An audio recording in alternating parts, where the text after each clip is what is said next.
3:47 in the morning, total darkness. And somewhere in the Vietnamese jungle, Australian soldiers are sleeping. But here is the terrifying truth. You could never, ever wake them up. Because if you did, you would not survive the next 3 seconds. What I'm about to tell you has been classified for decades. The Australian SAS developed something so extreme, so psychologically devastating, that even their American allies were genuinely afraid of them. Not afraid of the enemy, afraid of Australians. They called it the Primal response conditioning, a training method that turned ordinary men into something that no longer woke up like humans. They woke up like apex predators. And God help anyone who triggered that response, friend or foe. But here's what the official histories never told you. This same training, this same animal instinct that made them the most feared soldiers in Vietnam, also led to tragedy. Friendly fire, Australian soldiers taking out their own allies in the darkness, and the psychological scars that lasted decades after they came home. Why did the Pentagon classify these findings? What exactly did American observers witness that disturbed them so deeply? And what happened on that night in June 1968 that forced the entire regiment to confront the dark side of their own doctrine? Stay with me. Because by the end of this video, you will understand why the Viet Cong called them phantoms who never sleep. And you will know the price these men paid for becoming exactly that. #Don't wake them up, the SASR primal animal instinct that led to friendly fire incidents. The jungle swallowed all light at 3:47 in the morning on the 18th of August 1969, and somewhere in the suffocating darkness of Phuoc Tuy Province, a 12-man patrol from the Australian Special Air Service Regiment lay frozen in their night harbor position. Every operator breathed so shallowly that their chests barely moved beneath sweat-soaked tiger stripes. The rule was absolute, and it had been drilled into them through months of brutal selection. Never wake a sleeping SAS man by touch. Never approach his position in darkness. Never assume he will recognize you before his knife finds your throat. But this rule existed for a reason that would shock even the most hardened military professionals. Then came the snap of vegetation. Then another. Shapes materialized from the triple canopy blackness perhaps 15 meters from the perimeter. Moving figures that should not have been there at that hour, approaching with what seemed like hostile intent. What happened next would be classified for decades, studied in military academies across 3 continents, and whispered about in veterans clubs from Perth to Townsville as the night the animal instinct protocol claimed friendly lives. And yet, this was only the beginning of a story far darker than anyone anticipated. The Australian SAS had deliberately cultivated what internal training documents called the primal response conditioning, a systematic rewiring of human psychology that transformed ordinary men into creatures who operated on pure predatory instinct when startled from sleep. American liaison officers who witnessed Australian night harbor procedures reported feeling genuinely terrified, not of the enemy, but of their own allies. One Green Beret sergeant who spent 3 months embedded with 3 Squadron SASR wrote in his classified after-action report that he had never seen anything like it in his 14 years of special operations experience. But what exactly had the Australians created in their remote training facilities? These Australians, the sergeant noted, did not wake up like soldiers. They woke up like apex predators disturbed in their dens, and God help anyone who triggered that response without proper identification protocols. The roots of this phenomenon stretched back to the earliest days of Australian Special Forces doctrine, developed in the unforgiving terrain of the Western Australian outback, and refined through lessons learned from Aboriginal tracking methods that predated European contact by 40,000 years. The secrets of those ancient methods would prove both blessing and curse. The founding cadre of the Special Air Service Regiment had studied how certain desert predators slept, always alert, always ready to explode into violence, never truly unconscious in the way domesticated animals or civilized humans understood sleep. They had observed how kangaroos in the wild would instantaneously attack anything that approached too closely during rest periods, and how dingoes maintained a state of perpetual readiness that allowed them to transition from apparent sleep to lethal action in less than half a second. The question posed by those early SAS architects was brutally simple. Could this same response be trained into human beings? The answer would change special operations warfare forever. The answer, as the jungles of Vietnam would prove, was a resounding and terrifying yes. But the price of that answer would be paid in blood that no one had anticipated. The formal training methodology emerged from the regiment's Campbell Barracks headquarters in Swanbourne during the late 1950s, and the men who designed it drew heavily on research conducted by military psychologists, studying combat reflexes in both human and animal subjects. But the methods they developed went far beyond anything conventional military science had attempted. The core principle was counterintuitive to everything conventional military training taught about fire discipline and target identification. Standard infantry doctrine emphasized the importance of clearly identifying threats before engaging, of maintaining conscious control over the decision to use lethal force. The Australian SAS inverted this entirely for night harbor situations. Their reasoning was coldly logical. In the close-range ambush scenarios they expected to face in jungle operations, the half-second delay required for conscious threat assessment would mean the difference between survival and a bullet in the brain. And so they made a decision that would haunt the regiment for generations. Better to train operators to neutralize anything approaching their sleep position first, and ask questions only after the threat was eliminated. The psychological conditioning began during selection itself, when candidates were subjected to sudden night disturbances designed to trigger panic responses that could then be shaped and redirected. Instructors would burst into sleeping quarters at random hours, firing blank rounds and screaming, then immediately evaluate which candidates instinctively covered vital areas, which reached for weapons, and which simply froze or fled. But the selection process revealed something unexpected about human nature. Those who showed promising baseline reflexes were selected for advanced conditioning, while those whose freeze or flight responses proved too deeply ingrained were quietly returned to their parent units without explanation. The selection statistics from 1962 through 1966 reveal a chilling pattern. Roughly 37% of candidates who passed all physical and tactical requirements were still rejected based solely on their night response profiles. Those who remained faced months of progressive desensitization and response training that deliberately blurred the line between conscious decision and automatic action. What emerged from this process was something that had never existed before in military history. The technique the Australians called sleep station conditioning involved placing operators in isolated jungle positions for extended periods, typically 5 to 7 days, during which they were required to maintain constant readiness, while also achieving enough rest to remain operationally effective. Random approaches by instructors throughout the night required instant recognition and response. Friendly approaches followed precise protocols, involving specific sounds, intervals, and body positioning, while any deviation triggered immediate defensive action from the sleeping operator. But the training escalated far beyond simple defensive reactions. Initially, this meant physical restraint techniques, but as training progressed, the responses escalated to weapons employment. By the final phase of the conditioning program, graduates were expected to transition from deep sleep to firing position with weapon aimed in under 0.6 seconds, and to make friend or foe determinations based purely on movement patterns and sound signatures, rather than visual confirmation. The psychological toll of this training was significant, and medical records from Campbell Barracks during this period show a marked increase in what military doctors delicately termed adjustment disorders among SAS personnel. The price of becoming a human weapon was already becoming apparent. Sleep patterns were permanently altered in ways that would persist for decades after service. Marriages suffered as wives discovered their husbands could never be safely approached during sleep, even in the supposed safety of suburban bedrooms, far removed from any combat zone. One former 3-squadron operator who served 3 tours in Vietnam between 1966 and 1970 later described his post-service sleep habits in testimony to a Veterans Affairs inquiry. He explained that for nearly 30 years after returning to Australia, he could not share a bed with another person, could not sleep in a room with unlocked doors, and would involuntarily pin anyone who touched him unexpectedly to the ground with hands positioned for strangulation before his conscious mind registered what was happening. But during the war itself, this conditioning proved devastatingly effective against enemy infiltrators.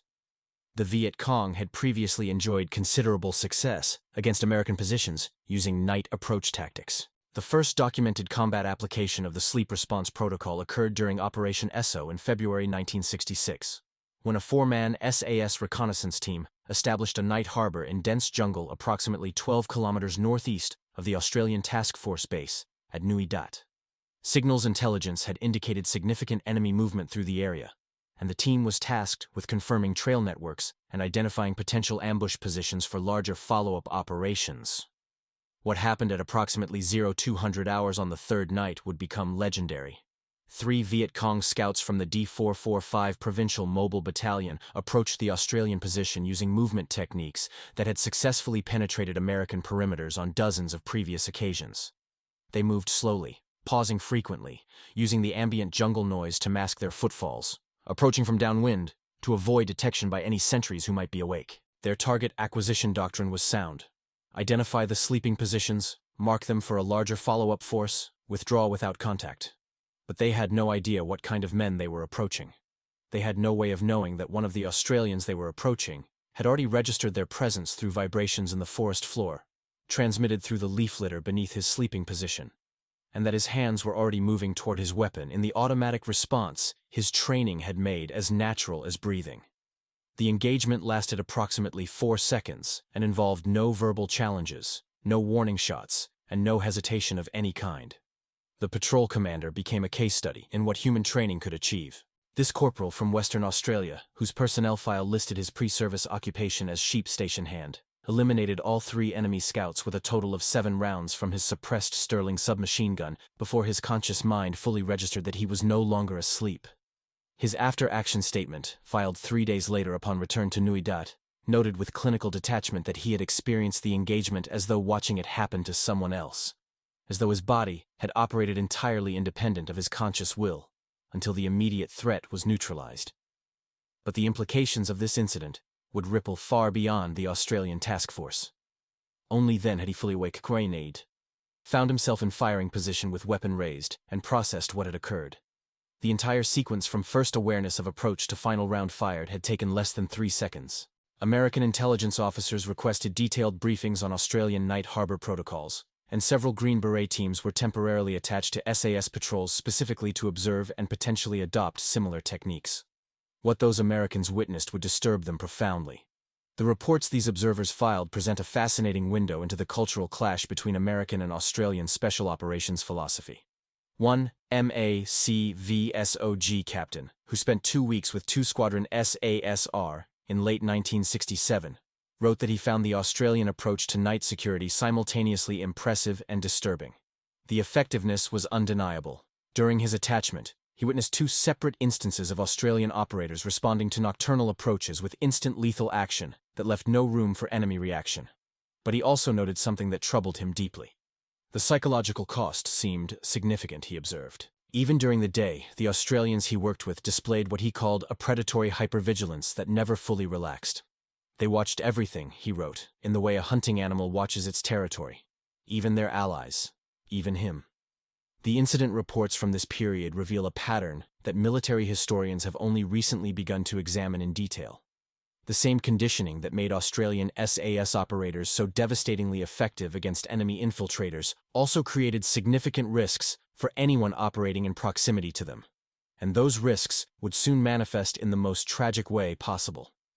Between 1966 and 1971, a total of 17 documented friendly fire incidents involving Australian SAS night harbor positions were recorded, though the actual number may have been considerably higher given the classification protocols surrounding special operations activities. But it was the tragedy of June 19, 1968 that forced the regiment to confront the dark side of their own doctrine in ways that could no longer be ignored or classified away.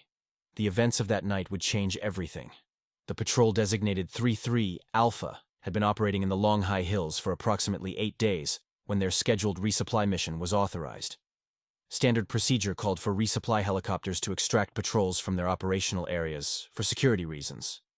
But the tactical situation and weather conditions on that particular evening made extraction impractical. Instead, command authorized a rare ground resupply. 2 soldiers from the logistics support group would make their way to the patrol's night harbor position, carrying food, water, batteries, and ammunition. But a critical communication failure was about to turn routine into catastrophe. Coordinates were transmitted by encrypted radio. Approach protocols were briefed. Everything followed established procedure. What was not adequately communicated was the change in harbor position that 33 Alpha had been forced to make after detecting enemy movement approximately 2 hours before the resupply team departed.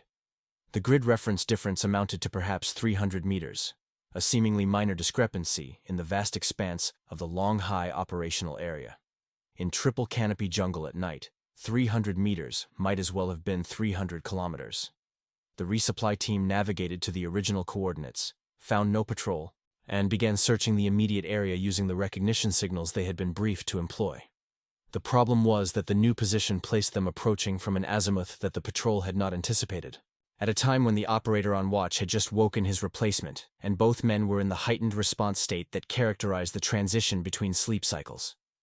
What the subsequent inquiry determined was devastating in its implications. The approach sounds made by the resupply team matched almost exactly the movement patterns that 3-3 Alpha had observed from enemy trackers earlier that evening. The leading resupply soldier took 2 rounds to the chest from an M16 rifle at a distance of approximately 7 meters before anyone realized what was happening. His partner was wounded in the shoulder and thigh before the firing stopped. The patrol had followed their training perfectly. And it had produced a nightmare. Instant response to perceived threat. Fire until the movement ceased. Assess only after the immediate danger was neutralized.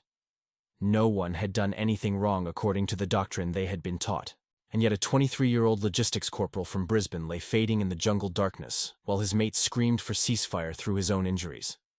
The incident generated an immediate tactical pause across all SAS operations in Vietnam, though this pause was never publicly acknowledged and the details were classified at the highest levels. But within the regiment, a crisis of conscience had begun. Internal documents from this period reveal a regiment in genuine turmoil, torn between the undeniable effectiveness of their night response protocols and the horrific evidence that those same protocols could claim friendly lives under certain conditions. Senior officers debated modifications to the doctrine, including proposals to require verbal challenge before engagement, even in night harbor situations, or to establish mandatory recognition signal exchanges at set intervals throughout the night. Each proposal faced the same insurmountable problem. Each proposal was ultimately rejected as tactically unsound. The speed advantage that made the Australian night response so effective depended precisely on eliminating the delays that verbal challenges and recognition signals would introduce. The compromise that eventually emerged was characteristic of the Australian SAS approach to operational problems. Rather than abandon effective tactics due to unacceptable risks, find ways to manage those risks while preserving the tactical advantage. But the solution would require fundamental changes to how the regiment operated. New protocols were developed specifically for situations involving friendly approaches to established patrol positions. These protocols were considerably more elaborate than previous recognition procedures, involving specific sound patterns, light signals, and timed intervals that would be essentially impossible for enemy forces to replicate without prior knowledge. More importantly, the new doctrine established absolute prohibition on any unannounced approach to SAS positions regardless of circumstances. The message was clear: never approach a sleeping SAS man without following exact protocols. If communication was lost and a patrol could not be reached by radio, the standing order became to establish a holding position at a safe distance and wait for the patrol to make contact rather than risk approaching their harbor. But the psychological legacy of the June 1968 incident extended far beyond procedural modifications into territory that the regiment had never been forced to confront. The human cost was only beginning to reveal itself. Veterans who served in the regiment during this period describe a community grappling with what might now be called moral injury, though that terminology did not exist in the military lexicon of the era. The operator who had fired the rounds that claimed his fellow soldier's life was medically evacuated within weeks of the incident and never returned to operational service. His personnel file tells a story that haunts the regiment to this day. Portions of that file, declassified in 2008, contain a psychiatric evaluation noting profound difficulty reconciling actions taken in accordance with training with outcomes that violated his fundamental sense of right and wrong. The evaluating physician wrote that this soldier had done exactly what he was trained to do, had performed precisely as his conditioning demanded, and was now suffering because that performance had produced a result his conscious mind could not accept. But he was far from the only one struggling with this paradox. Similar psychological patterns emerged among other operators involved in friendly fire incidents during the Vietnam period. creating what regimental medical officers came to call the automation paradox. The very effectiveness of the night response conditioning depended on bypassing conscious decision-making processes in favor of trained automatic response. But when those automatic responses produced tragic outcomes, the operators were left with a form of guilt that proved extraordinarily difficult to process. The paradox cut to the heart of what the training had created. They had not chosen to fire on friendly forces. The choice, in any meaningful sense of the word, had been made for them by conditioning that had become as automatic as breathing. Yet they still experienced themselves as responsible for the outcomes, still felt the weight of having taken life that should not have been taken, still carried wounds that no medal or commendation could address. The regiment's response revealed a sophistication that surprised outside observers. Medical and psychological support programs were quietly expanded during the late 1960s and early 1970s, with particular attention to what would now be termed trauma-informed care for operators involved in friendly fire incidents. The approach was far from perfect by contemporary standards. Mental health understanding in the military context was still primitive compared to current practice. And the culture of stoicism that pervaded special operations communities made it difficult for many affected operators to access even the support that was available. But the effort itself demonstrated something important about the regiment's values. The regiment recognized a responsibility to the whole soldier, not merely to operational capability. The tactical lessons from the friendly fire incidents were also integrated into training doctrine in ways that would influence special operations practice for generations to come. New SAS candidates from the early 1970s onward were explicitly briefed on the risks inherent in the night response conditioning they would undergo, including the possibility that their trained reflexes could one day claim friendly lives. This briefing became one of the most sobering moments of selection. Veterans recall it as a moment when the full weight of what they were accepting became clear. The regiment's position was unambiguous. The tactical advantage provided by primal response training was essential to mission effectiveness and operator survival. But that advantage came with genuine risks that every man in the unit needed to understand and accept before proceeding. But the Americans were watching closely, and they faced their own difficult decisions. The American Special Operations community observed these developments with intense interest, and the debate over whether to adopt similar night response training continues to this day in various forms. Green Beret and Navy SEAL training programs experimented with modified versions of Australian sleep conditioning during the 1970s and 80s, but none fully replicated the intensity of the SASR approach. The reasons for American reluctance were multiple and revealing. The reasons were partly cultural. American military doctrine placed greater emphasis on individual decision-making and fire discipline, making the automation of lethal response more philosophically problematic. The reasons were also practical. The litigation environment in which American military organizations operated created institutional reluctance to adopt training methods that might produce friendly fire incidents with associated legal liability. But perhaps the deepest reason was more fundamental. Few military organizations possessed the particular combination of isolation, operational autonomy, and cultural cohesion that allowed the Australian SAS to develop and sustain such extreme conditioning protocols. The regiment operated with remarkable independence during the Vietnam period, far from the media scrutiny and political oversight that constrained American special operations activities. This isolation enabled experimentation that would have been impossible elsewhere. Their small size, never more than a few hundred operators in country at any given time, allowed for intensive conditioning programs that would have been impossible to scale for larger forces. And their cultural heritage, drawing on both British special operations tradition and uniquely Australian bush skills, created an environment where training methods that pushed the boundaries of human psychology could be developed without the institutional resistance they would have encountered elsewhere. The results spoke for themselves, even as the costs mounted.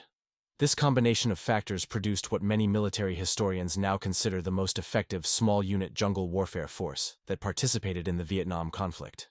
But it also produced psychological casualties that are only now being fully understood, decades after the war ended. The evidence has been accumulating for years.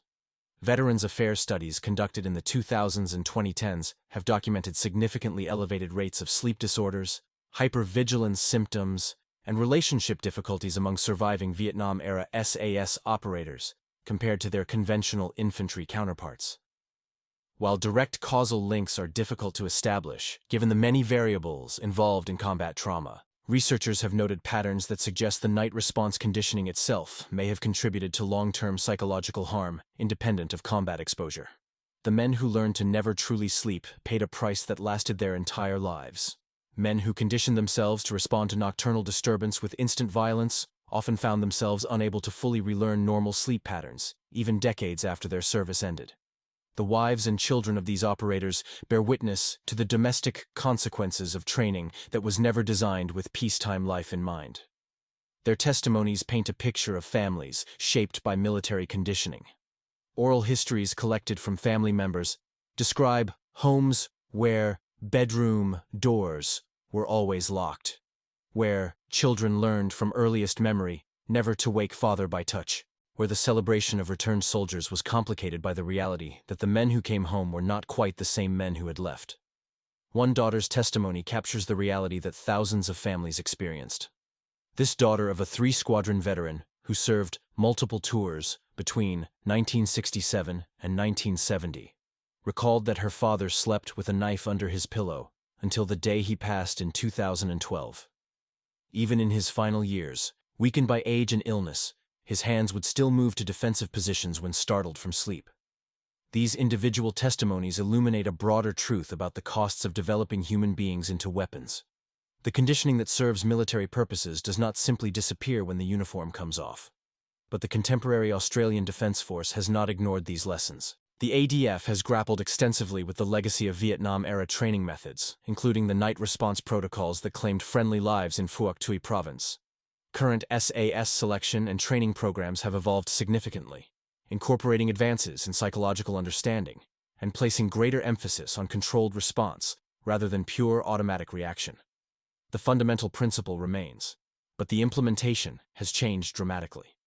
Operators must still be able to respond instantly to threats during vulnerable periods, but the implementation has been refined to reduce the risks that earlier, cruder methods produced. Whether these refinements have fully addressed the problems exposed by the friendly fire incidents of the Vietnam era remains a matter of ongoing debate within the special operations community. The debate continues among those who know the history best. Some veterans argue that the contemporary approach has sacrificed essential capabilities in the name of risk management, that the primal edge which made Australian SAS operators so feared by their enemies has been dulled by excessive caution and legal considerations. Others contend that the lessons of June 1968 and similar incidents demanded fundamental changes, that no tactical advantage could justify training methods with such significant potential for tragic error. The truth likely lies somewhere in the tension between these positions. The perpetual tension between operational effectiveness and ethical responsibility defines the special operations profession, and no easy resolution exists.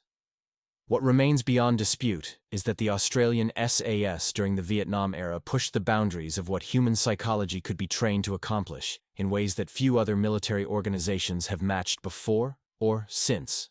The numbers tell part of the story. The official records document approximately 500 enemy combatants neutralized by SAS patrols during the Australian involvement in Vietnam, with a loss ratio that stunned American intelligence analysts when the figures were compiled and compared.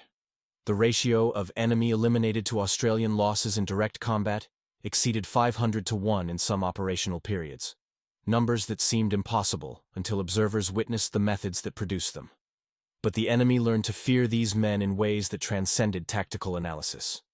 Night harbor protocols were only one component of this extraordinary effectiveness, but they were a component that revealed something profound about the relationship between training, psychology, and human capability in extreme circumstances. The Viet Cong and North Vietnamese army forces who operated in Phuoc Tuy Province came to recognize Australian SAS patterns, and their own tactical doctrine evolved in response. Captured documents reveal the psychological impact the Australians achieved. Documents from the D445 Battalion and other units operating in the Australian area of responsibility show increasing emphasis on avoiding contact with SAS patrols, particularly during darkness. The phrase that appeared repeatedly in these documents, translated variously as ghosts who never sleep or phantoms with animal spirits, indicated the terror that Australian night operations had inspired. But this reputation came at a cost the official histories rarely acknowledge. Enemy commanders who had learned to exploit American sleep patterns found their infiltration tactics useless against opponents who seemed to require no rest, and who responded to approach with instant, accurate violence. This reputation provided its own tactical advantage, reducing the frequency of attacks on Australian positions and creating opportunities for offensive operations that would not have been possible against a less feared opponent. Yet the reputation was built on methods that exacted costs from the Australians themselves. Costs that official histories have only recently begun to acknowledge in full. The regiment's internal culture regarding the friendly fire incidents of the Vietnam era has evolved significantly over the decades since the war ended. Early regimental histories, written in the 1970s and 80s when many participants were still serving or recently retired, tended to treat these incidents as unfortunate but unavoidable consequences of effective tactics. The narrative was simple: the price of developing capabilities that saved far more lives than they cost. More recent treatments, informed by greater understanding of psychological trauma and more willingness to examine uncomfortable aspects of military history, have adopted a more nuanced view. The incidents are now discussed as genuine tragedies that revealed important limitations in training doctrine, and the operators involved are honored for carrying burdens that should perhaps never have been placed on them. But for the families of those lost, the evolution has been both validating and frustrating. Validation comes from official acknowledgement that their loved ones were not lost through enemy action, but through the unintended consequences of their own side's tactics, an acknowledgement that was denied for many years under classification protocols designed to protect operational methods rather than personal dignity. Frustration comes from the persistent sense that full accountability has never been achieved. The moral calculus remains unresolved. The institutional decisions which created the conditions for these tragedies have been examined in clinical tactical terms rather than held to moral account. The truth, as is so often the case with military history, is messy and uncomfortable. Good men lost their lives because of training designed by good men to save lives, and the moral calculus of that equation defies easy resolution. But the lessons extend far beyond the specific context of one war. The broader lessons of the Australian SAS Night Response Doctrine extend far beyond the specific operational context of the Vietnam War. Military organizations worldwide continue to grapple with the fundamental tension between automation and judgment in lethal force decisions. Modern technology has added new dimensions to this debate: autonomous weapons systems, rules of engagement algorithms, artificial intelligence and targeting decisions. Yet the core question remains unchanged from what those Australian training officers faced in the 1950s. How much human judgment should be preserved in situations where speed is essential to survival, and what are the acceptable costs of removing that judgment from the decision loop? The Australian experience suggests that removing human judgment can produce extraordinary tactical effectiveness, but that effectiveness comes with genuine risks that cannot be fully eliminated through procedural safeguards. Perhaps more importantly, the experience demonstrates something about who bears the costs. The psychological costs of such training fall primarily on the individual operators who undergo it. Costs that may persist for decades after their service ends and that cannot be adequately compensated through veterans' benefits or commemorative recognition. The men who learned to wake like predators in the jungles of Vietnam carried that conditioning home with them, and many struggled to find peace in a world that was not designed for creatures trained to instant violence. The final assessment must acknowledge both effectiveness and human costs. The official records show that no enemy infiltrator successfully attacked an Australian SAS Night Harbour position during the entire Vietnam deployment. A perfect defensive record that likely saved numerous Australian lives and contributed to the regiment's legendary status. The same records, read more carefully, reveal the 17 friendly fire incidents and the uncounted psychological casualties that this perfect record required. Whether the trade-off was worthwhile depends on values that cannot be quantified. Values concerning the proper relationship between military effectiveness and human dignity that each generation must consider anew. What remains undeniable is that the Australian Special Air Service Regiment of the Vietnam era achieved capabilities that few military organizations have ever matched, and that those capabilities were built on training methods that pushed the boundaries of human psychology in ways that continue to influence special operations practice worldwide. The phantoms, who never slept, have mostly passed now, their generation fading into history like the jungle sounds that once surrounded their night harbors. But their legacy persists in the regiment they served, in the families they created, in the questions their service raises about the nature of warfare and the humans who wage it. They deserve to be remembered not as simple heroes or cautionary tales, but as complete human beings who did extraordinary things under extraordinary circumstances and lived with the consequences for the rest of their lives. The night response doctrine that shaped them was neither entirely right nor entirely wrong. It was a human creation, designed by humans, implemented by humans, bearing all the limitations and contradictions that human endeavors inevitably contain. Understanding this doctrine in its full complexity is the only way to honor those who served under it, and the only way to apply its lessons to the challenges that future generations of special operators will face. The darkness that swallowed sound in Phuoc Tuy Province no longer conceals Australian patrols, but the questions it raised about training, psychology, and responsibility remain as relevant as ever. They await answers that only honest examination can provide, answers that honor the truth even when that truth is uncomfortable, answers that acknowledge both the necessity and the cost of creating warriors from ordinary men. The story of those warriors, told completely, is the least their service deserves.